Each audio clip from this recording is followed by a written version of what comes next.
ఏం ఆసక్తి అది?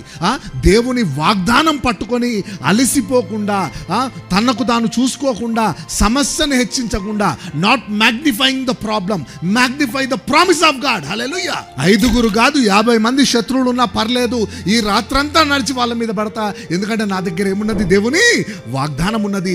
నాకు వాగ్దానం ఇచ్చిన నా దేవుడెవరు? నమ్మదగిన వాడు. నాకు వాగ్దానం ఇచ్చిన దేవుడు నరుడు కాడు, అబద్ధం ఆడుటకు. కాబట్టి ఈ రోజే ఈ వాగ్దానం నా జీవితంలో నెరవేరాలా అని చెప్పి యెహోషువ బయలుదేరడం జరిగింది.